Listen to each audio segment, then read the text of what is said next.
Akizungumza na ZBC kwa niaba ya daktari mfawidhi wa hospitali ya Manispaa ya Iringa Frelimo, Dr. David Mbuga amewataka Watanzania kutambua kuwa yapo baadhi ya magonjwa yanayoweza kuepukika endapo watakuwa na tabia ya kufanya mazoezi.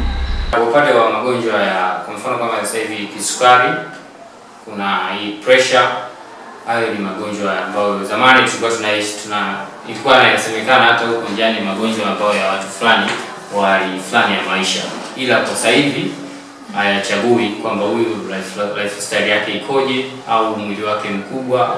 Kuna mwingine unaweza kukuta mwembamba tu ana mwili wake wa kawaida, ila ndio unakuta na pressure pia sukari. Kwa hiyo ni kwa sababu tu unakuta ameboteka. Mimi natoa wito kwa Watanzania wapendelee pia kufanya mazoezi, kwa sababu mazoezi yana faida nyingi sana.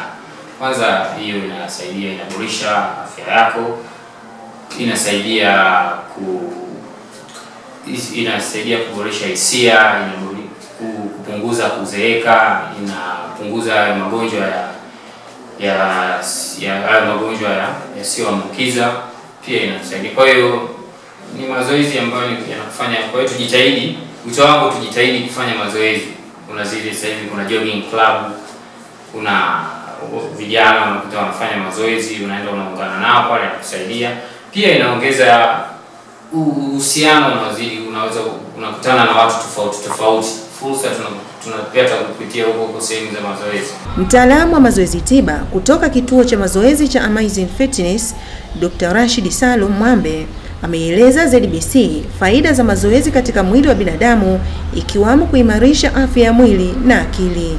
Faida ya mazoezi katika mwili wa mwanadamu ni kama ifuatavyo: moja, kuondoa kabisa uwezekano wa kupata magonjwa yasiyoambukiza.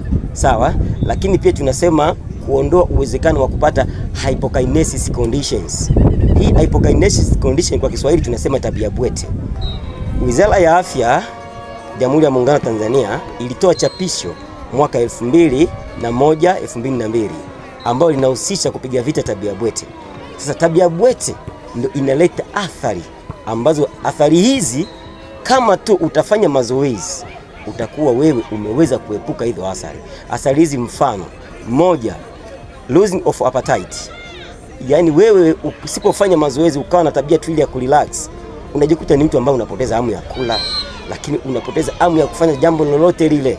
Lakini pia unakuwa psychology disordered, kwa sababu uwezo wako wa ubongo wa kuchanganua mambo unakuwa mdogo sana, kiasi ambacho ulitakiwa ubongo wako uchanganue jambo kwa haraka inachukua muda mrefu sana mpaka kupatia maamuzi.